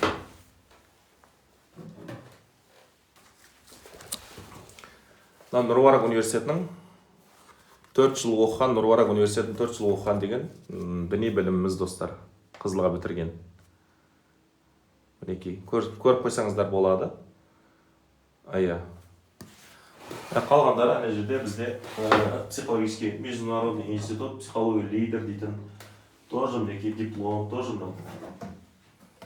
мынада европейский диплом, психолог мамандығы бойынша. Бұл Польша дейтін. Польша мемлекетінің университетін бітірген диплом. Бірақ онлайн оқыдық, оны біз Польшаға барған жоқпыз, карантиннің кезінде оқығанбыз. Солай достар, діни білімді көрсетіп қойып жатырмыз жоғы. Адамдар сенімді болсын. Енді дін жайлы көп айтып жүрміз ғой халыққа. Адамдар біліп жүрсін осы діни нәрсені айтып, діни уағыз насихат айтқан кезде мынау қайықтан алып айтып жатыр демес үшін, иә. 4 жыл оқыдық, қызыммен бітіріп шықтық. Экзамен тапсырған кезде күні-түні группаластырып біз бірге дайындалдық. Иә, діни мәселеде әңгіме айтуға толық ақымыз бар деп ойлаймын. Себебі кейбір адамдар оқымай, тоқымай, діни сауат жоқ болса да, діннен әр нәрсені айтып жүр ғой, былайша келіссе де, келіспесе де деген сияқты. Бірақ адамдарды қаншасын адастырып деген сияқты. Аға, жынды болып қалам ба деп қорқа берем, жауап беріңізші аға. Жынды болып қалмайсыз. Жынды болып қалмайсыз. Ол жай ғана қорқыныш. Жынды болудың бір-ақ жолы бар. Басыңызға темірмен бір ұрам, сол кезде басыңыз шайылып, миыңыз шайылып, сол кезде жынды боласыз. Онан басқа шанс жоқ сізде жынды болуға. Жай ғана оймен жынды болып қалам, оймен ауырып қалам, оймен өліп қалам деп сіз ойлағаныңыз болып кете берсе, онда оймен адам барлық нәрсе болып кете береді. Мысалы, мен оймен ойлап, мен президент болып алар едім деген сияқты. Мысалы, мен оймен ойлап жатырмын, үйім жиналмай жатыр. Үйді жинап тастаймын оймен. Оймен ойлаймын, менде уже немде телефонда 1 миллион теңге ақша бар. Мысалы, ақшам Каспийде бітіп қалды, ойладымда 1 миллион теңге қолымда бір пачка ақша бар, и терминалға барып саламда, ол терминалдан Каспийме түседі ғой. И Каспийімде 1 миллион теңге бар деп ашып Каспийімді қарасам, Каспийімде 0 теңге тұр да, 1 миллион ақша жоқ. Түсінесіз ба? И ойымда бір баяғыда мен ренжітіп кеткен қызым болғанда, жас кезінде. И ойымда соған барып боқтап аламын да, ұрсып та, бірақ оны оказывается ешқандай боқтамағам да, ол өтірік ойымда боқтап жатырмын деген сияқты ғой. Мысалы, ойымда мен біреу ренжітеді, и барамын да сол адамға барып жаман сөз, балағат сөз айтып тастаймын да. Алла разы болсын, дұрыс. Айтып тастаймын, бірақ ол адамға айтып жатқан бәрі өтірік, ол бәрі ойымда да, на самом деле айтып жатқан. Дәл сол сияқты, ойбай мен жынды болып қалам.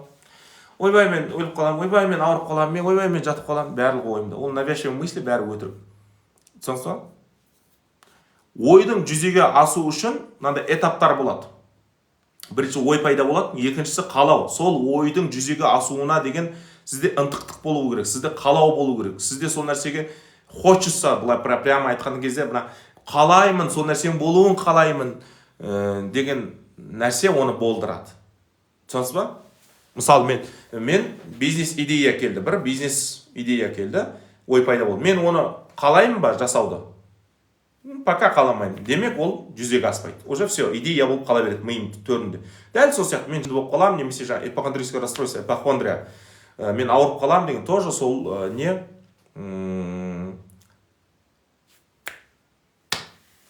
Ой. Сосын? Не ол дейді? Нұр Мұбарак.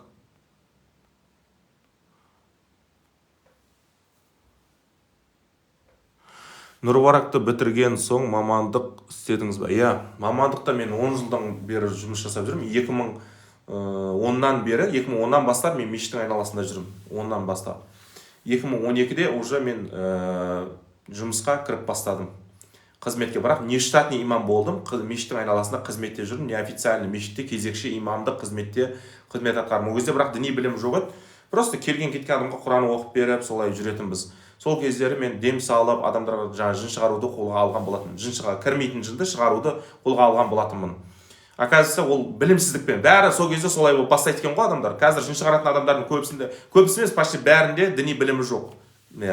80-90%-ында діни білімі жоқ, жын шығарамын деп жүрген адамдардың.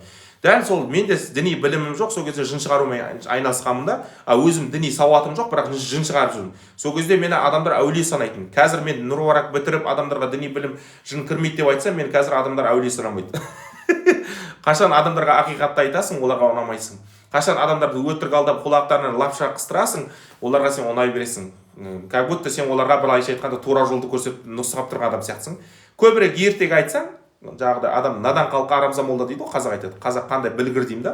Шынымен халық өзі адасуды қалап тұрады да, кейбір адамдар мен адастырса екен ғой деп та, сол алдануды қалап тұрады. Мен мысалы сіздің ішіңізде жын бар деп айтамын да, все болды, сіз алдандыңыз, енді мен сізді өзіме былайша айтқан кошелек қыламын ғой, кошелек. Миллион бересің, жын шығарып беремін. 15 жын бар, ішінде 15 жын тұр, соны шығарып беремін. Миллион теңге бересің, все болды. Бат жын шығарамын деймін да. Кайф қой мысалы. Нұр-варак бітіргеннен кейін официально Бейнеуде 3 жыл қызмет атқардым мешітте. Официально ол жерде. Ал неофициально оған дейін мен 2012-ден бастап сол 2019-ға дейін неофициально қызметте жүрдік. Нұр-варак оқыдық. Алматыда мешіттерде былай жүрдік имамдардың қасында. Нұр-варактың мешітінде жүрдік, сол жерде қызмет жасап. Имамдықта жүрдік. Имамдыққа да шығамыз Нұр-варакта. Кезек студенттермен.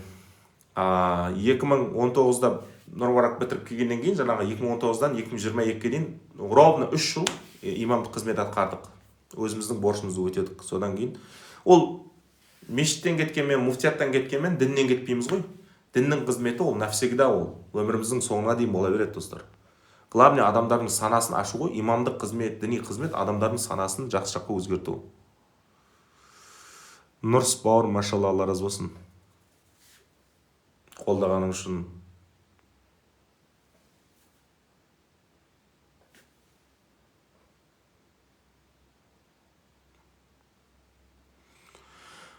Ойша талай инсульт, инфаркт алдық қой дейді.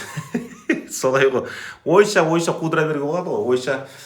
Ойша бойдақтар әйелдерді елестетіп деген сияқты. Ай, сендер ойларың бұзғай деп қойсын. Онлайн оқып паникадан шықса болады ғой дейді. Болады ғой, иншалла. Ойша жаңағыдай бір қыздармен жүріп деген сияқты бойдақ жігіттер. Бойдақтар біледі оны. Сөйтесіңдер ғой, бойдақтар, сендер, қоймайсыңдар ғой дейсің. Андрей дейді. Ассаламалейкум, аятыл кірсе, Кәусар, Ихлас, Фалақ, Насре оқимын жатарда, бірақ бастырыламын дейді. Бастырылудан қорқудың қажеті жоқ. Бастырылу деген бір қорқатын нәрсе емес, ол кетіп қалатын нәрсе. Просто көңіл күйді көтеріп, бастырылуға қатысты мен эфирдің басшағында айттым, осы видеомда мен ютубта және инстаграм парақшамда қалдырамын. Кіріп қарасаңыздар болады, достар.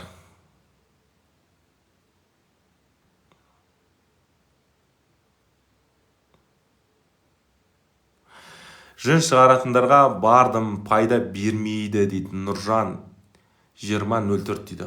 Дұрыс, паническое расстройство шыға, олар көмектеспейді. Никак. Паническая атака ол бөлек расстройство ол. Жын, пын деген нәрсемен мүлдем қатысы жоқ. Мүлдем. Бастырылу деген қандай болады? Бастырылу деген бір как будто тұншығып жатқан шақты ұйықтап жатқан кезде. Психосоматик барған дұрыс па? Психосоматикқа барған дұрыс па дегенде сізде қандай проблема? Сол проблемаңызға байланысты айтайын. Бару дұрыс па дұрыс? Сол жұмыс істеу деген қалай? Мен спортпен айналсам, өліп қала жаздайым, денем дызылдап, көз қарауытып дейді. Мен сізде дисфункция вегетативный нервный система ғой. Солай, достар.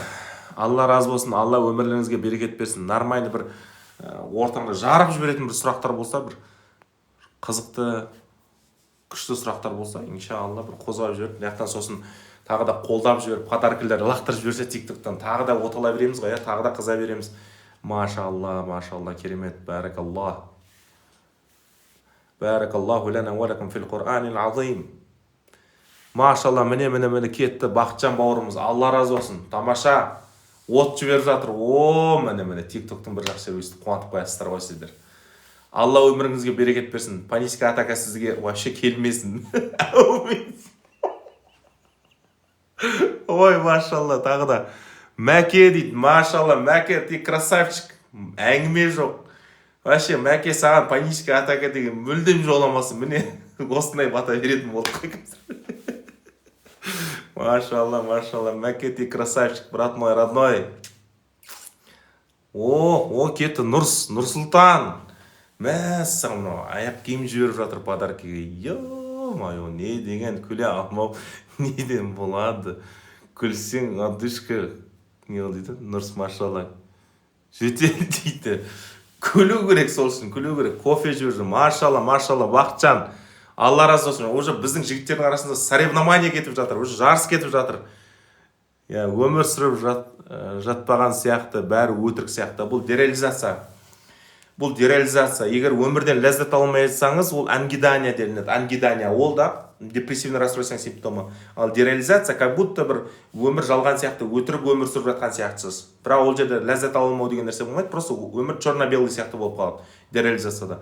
Ал деперсонализация ол адам мынау тәнің өзің тәнің емес, басқа біреу сияқты, яғни сенің денеңде басқа бір адам отқан сияқты, бейне бір өзің емес сияқты сезінесің. Солай, машалла, жігіттер ерледі, мына біздің жігіттер арландай, тарландай, біздің жігіттер, машалла. Алла разы болсын, Алла өміріңізге берекет берсін. Мысалы, бір ауру болса, 2,5 жыл жүре бере ме дейді. Жоқ, ауру болса, егер медицинский ауру болса, ол жазылу керек, ол дәрі-дәрмекпен болсын, бұлай өзіңіз физически активностьпен жазылып деген сияқты да. Бірақ невроз, егер шықпасаңыз жүре бересіз. Кейбір психотерапевттер сонда утверждение берген, невроз жазылмайды деп. Ол өтірік нәрсе. Невроз жазылмайды деген өтірік нәрсе. Сонсы ба? Өтірік нәрсе. Өзім невроздан өттік қой кезінде, неврологический расстройствомен ауырып, сол нәрседен құтылдық. Жазылмайды деген утверждениені берген мамандар сол неврозды жаза алмағандықтан, яғни өздері сол нәрсе ем таба алмағандықтан жазылмайды деп все болды. Солай делоны жаба салған деген сияқты. Жазылмайтын ауру жоқ, достар. Пайғамбарымыз саллаллаху алейхи ва саллям айтты ғой, Алла Тағала қандай да бір ауруды түсірмесін, оның шифасын қосып тұрған любой ауру жазылады. Бұрынғы медицина мен бұрынғы психотерапияда жазылмайтын аурулар бар, медицинада да, психотерапияда да. Қазіргі медицинада да бар, кейбір аурулар жазылмайды. Ал енді қазіргі современный психология мен қазіргі біздің ислам дінімізде жазылмайтын аурудың өзі жоқ. Психология, қазіргі современный психологтар жазылмайтын ауру жоқ екенін доказать етіп жатыр. Нейрохирургтар да айтып жатыр, мысалы, любой нәрсе жазылады. Просто бәрі проблема мида.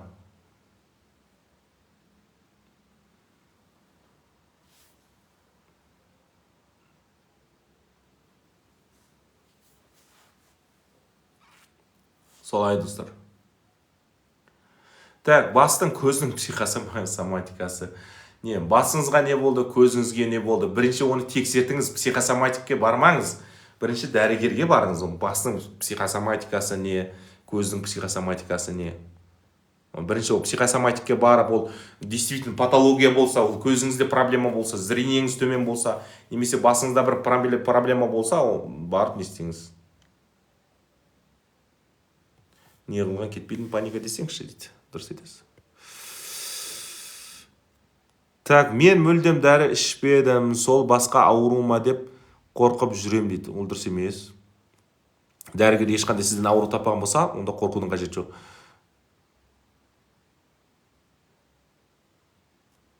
Не қыл дейді? Ашулансам жүрегім тоқтап қалатын сияқты, қалатындай мазам қашып кетеді. Атакамен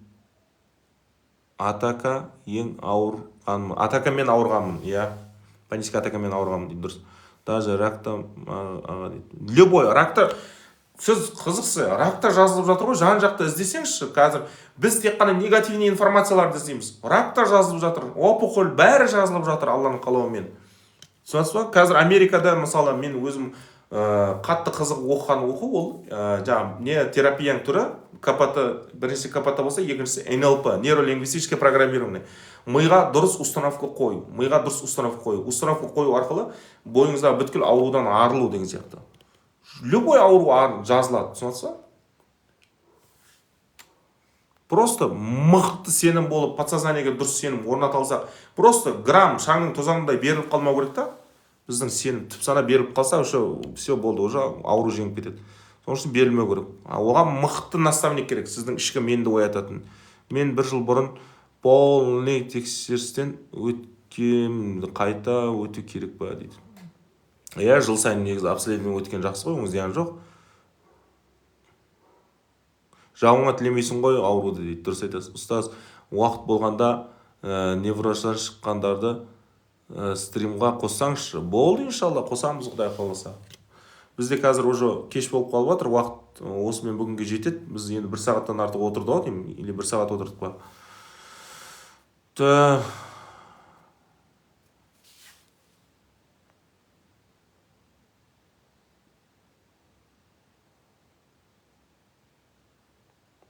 Паническая атака қанткенде кетеді дейді. Қанткенде, қайткенде кетеді деген. Қырғызстаннан болу керек, ағайынымыз, қырғыз ағайын. Қараңыз, паническая атака, онымен жұмыс жасау керек, ол бірден кетпейді. Түсінесіз ба? Маликова Мади деген.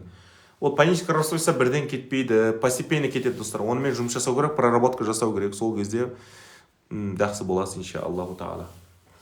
Так, достар, қоштаспаймыз. Алла өмірлеріңізге берекет, бастарыңызға амандық, дендеріңізге саулық берсін. Әрқашан аманшылықта, жақсылықта, жақсы күндерде жолығуда Аллах тағалам баршамыз жазсын. Аман жүріңіздер. Алла өміріңізге берекет берсін. Иншалла жақын арада Шымкент қаласына барып қалуымыз керек. Құдай қаласа, Алла нәсіп болса, тұз нәсіп етсе, Шымкент қаласына барамыз. Тараздан негізі Шымкентке барамыз деген жоспарда болды, бірақ Алматыға бізге алдын ала жазылып қойған адамдар да болды да, олар асықтырды. Сосын біз дереу Алматыға қайтып келуіміз керек болды. Сонымен қазір Алматыдамыз, достар. Солай, достар, солай. Алла өміріңізге берекет, бастарыңызға амандық, дендеріңізге саулық берсін. Аманшылықта, жақсылықта, жақсы күндерде кездескенше. Сау болыңыздар. Так, TikTok'та маған қолдау көрсеткен жандарға Алла разы болсын. Рахмет, сіздердің жақсылықтарыңызды ұмытпаймын. Бұйырса, жиі осылай TikTok'қа кіріп тұратын боламыз, Құдай қаласа. Сау болыңыздар.